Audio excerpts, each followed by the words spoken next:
and welcome to Dawn Chorus Writes, a Miraculous Ladybug fanfiction and audiofic. This is a new series, A Winter's Dream, and it's a Miraculous AU for Christmas. So I hope you enjoy it. Massive shout out to Marge for her beautiful artwork in the thumbnail. It was actually gifted to me as a fan art piece and it helped to inspire this story. So make sure you go and send her loads of love. Make sure you comment down below what you think of it. Make sure you smash the like button. And yeah, it's a completely AU series, so it's a bit of a fun, it's a bit of a twist on it, so I hope you really enjoy it, and make sure you subscribe so you do not miss out on the rest of this series. Other series are happening at the moment, and one shots and ones to come, and enjoy.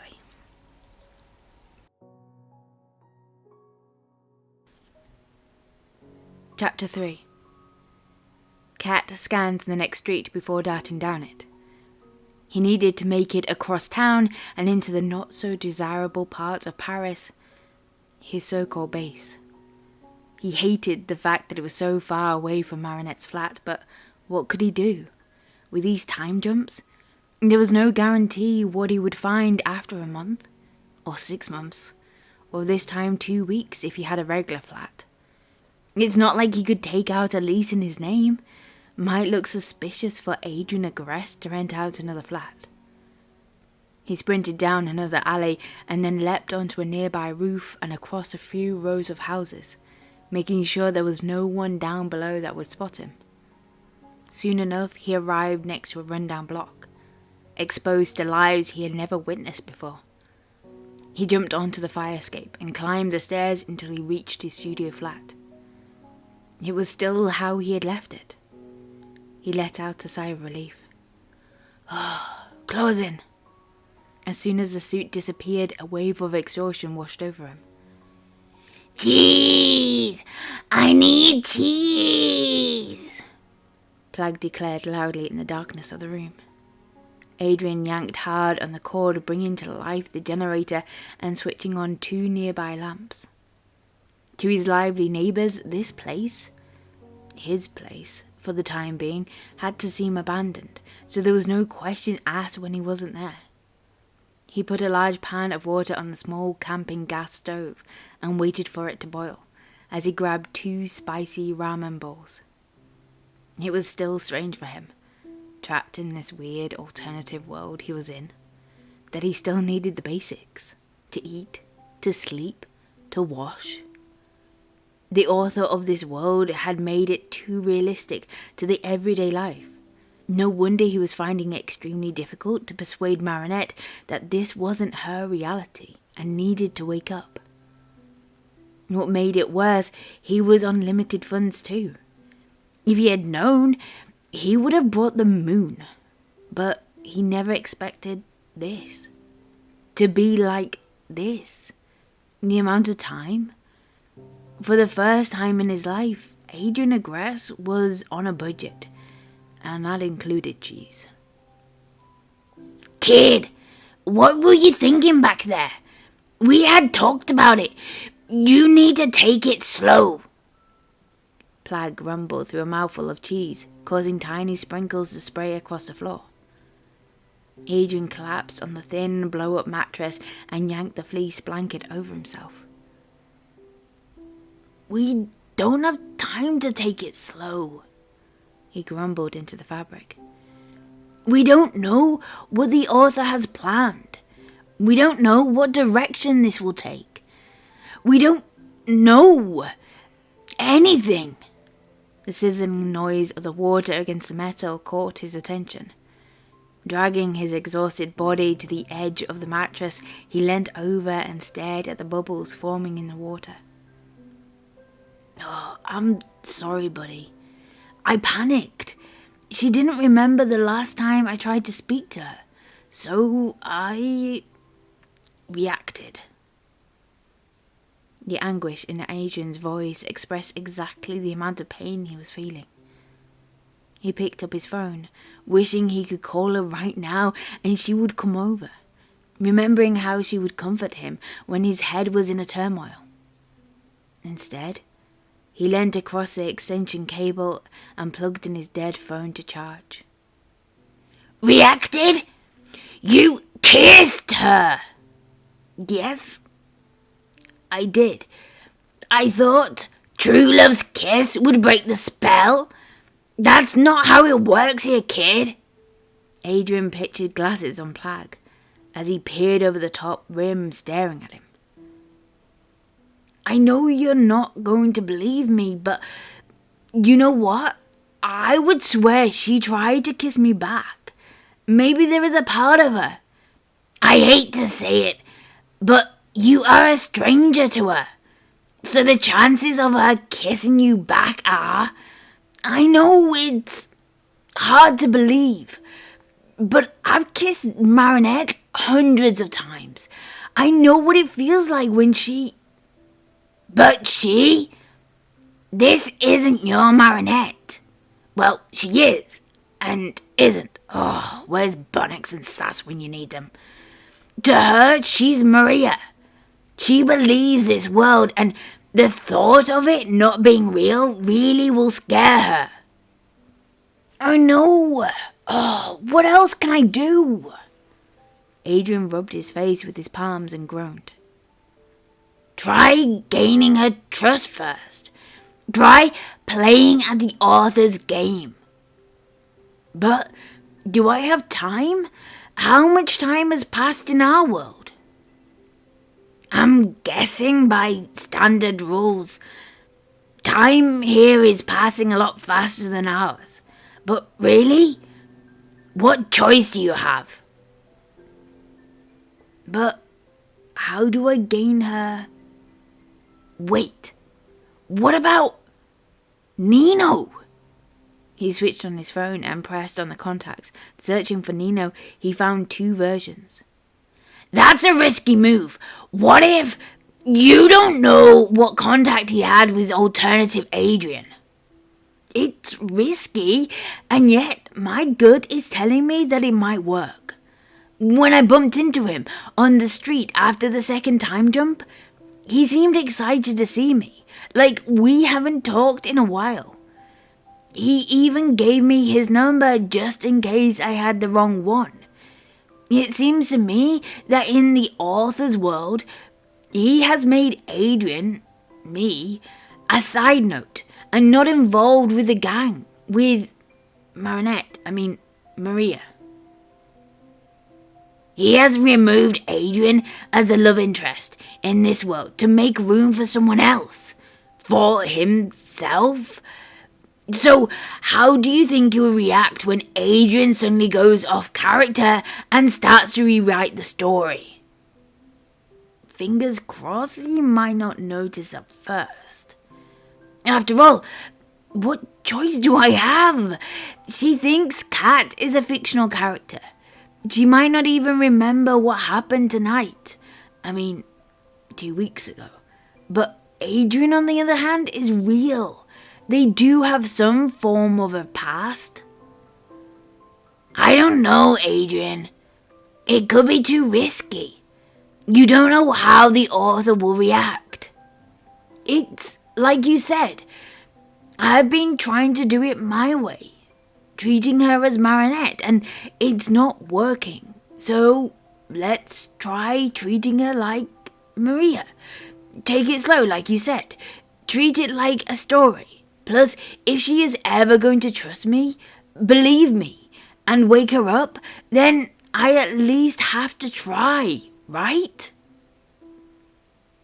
This whole situation stinks more than my Roquefort. Oh, my blue cheese. How I miss you. But, yeah, I guess you're right. As long as you're subtle about it. Plagg stared at him, his eyes slightly narrowing before grabbing another lump of Intermarché's own brand of strong cheese. I will. I promise. Adrien grinned at the plan forming inside of his head as he pressed on an alternative Nino's number. As the dialing tone called out in his ear, he shot Plagg a wink and held up his hand to stop the cheese gremlin from protesting. Hey, Nino! Dude, is that you? Wow, it's been so long. Adrien let out a sigh of relief at his mate's words. What's happening? Yeah, sorry it's been a while, and ringing so late, but I was thinking, are you free tomorrow? He had forgotten it had gone past midnight now. What? No, it's fine, but I thought, aren't you meant to be in Seoul at the moment? It's a bit of a trek to South Korea, mate, he said, still half asleep, his mind still catching up. Blast. He'd forgotten to check alternative Adrien's schedule in his haste. Think fast. Oh, yeah, I was able to finish up early and headed back before the papers got wind of it. But it has also given me a much-needed day off, so I thought... Yeah, really? I get to see my buddy? That would be awesome. Oh, wait. The Illuminations. Do you have plans? Please invite. Please say yes. Yeah, but it shouldn't be a problem, and I'm sure Alia would love to see you again. Plus, there will be Teeks and... Adrien held his breath, waiting for her name. Maria said that she's coming. That won't be an issue, will it?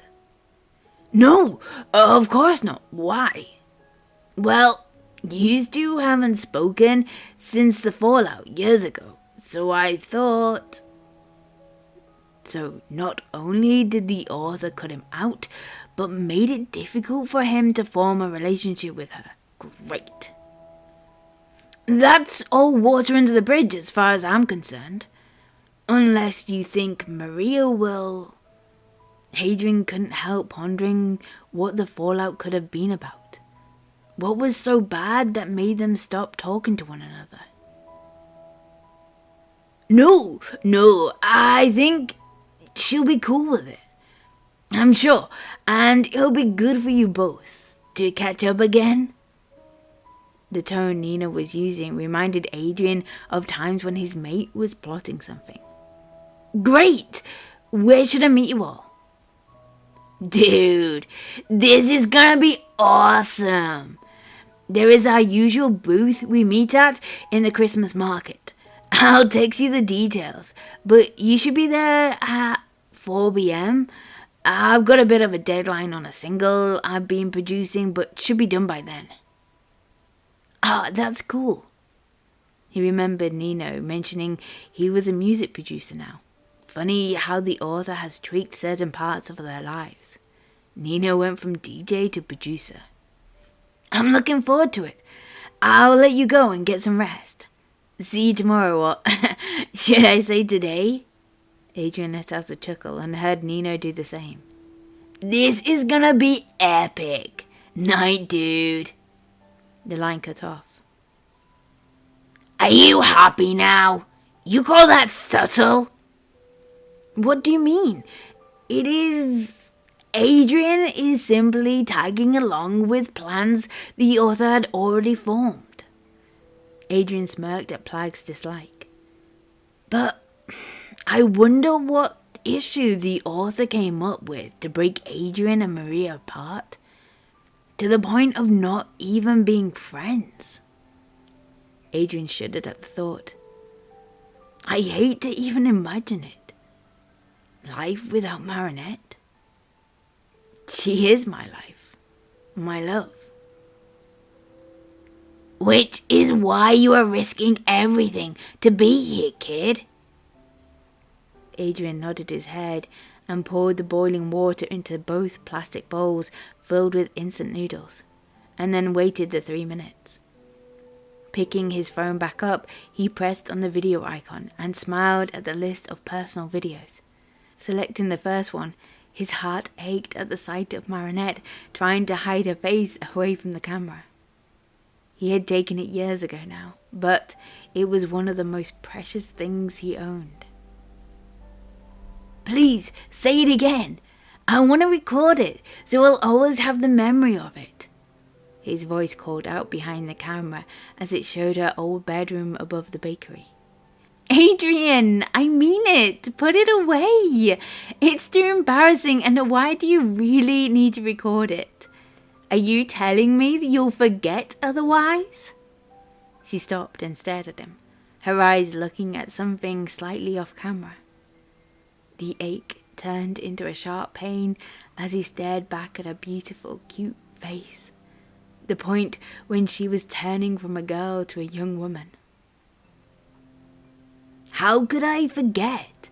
But when I feel down, you'll have me there right beside you, always. So there's no need of a recording. Her eyes sparkled with love. Oh, why had he taken it for granted? Never again.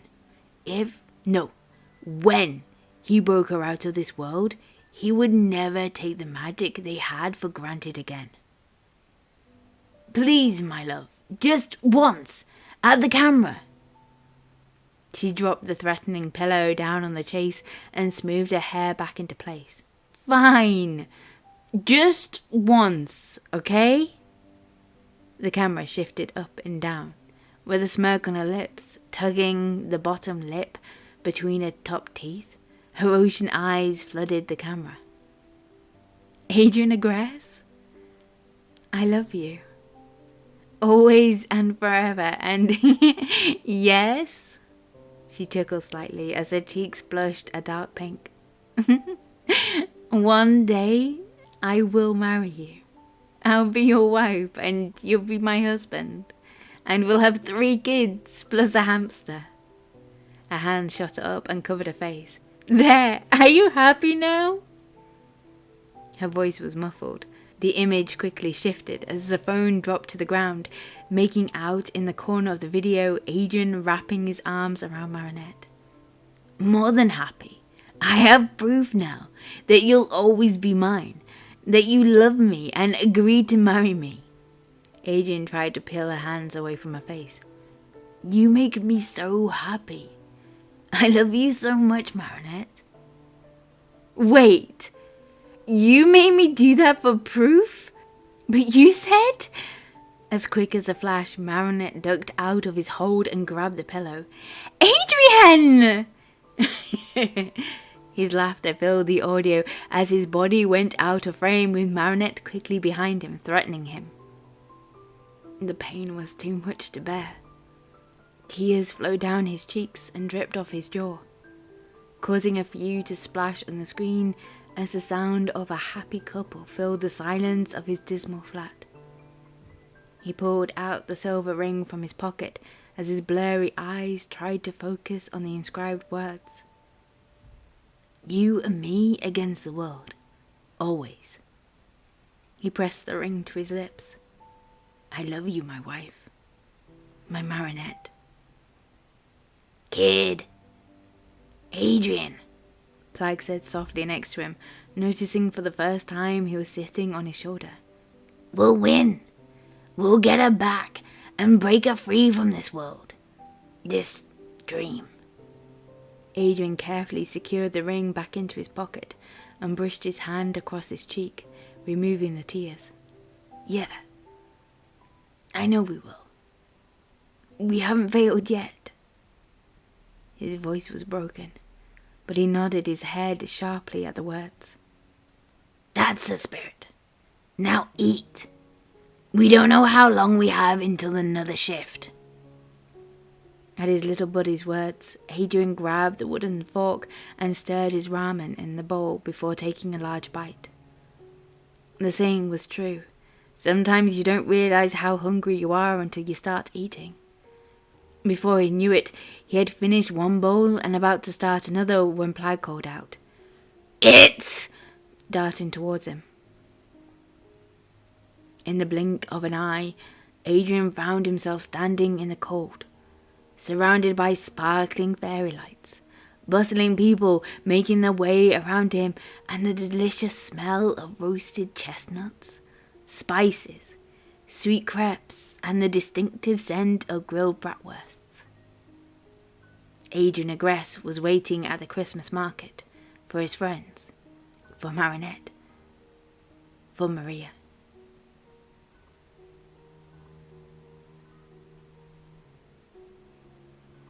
Thank you for listening to chapter 3 of A Winter's Dream. I hope you guys are enjoying it so far. I know it's different, but I'm really looking into this and it's really fun writing it. So I hope you're having just as much fun. If you are, make sure you smash that like button. Send me some love for writing and narrating it. Make sure you comment down below what you think of it and what will happen in the next part. I love reading your guys' little theories and everything. It's really great. And make sure you subscribe so you do not miss out on future parts, and other series are happening at the moment and other one-shots to come. And I hope you are good, and I'll speak to you soon.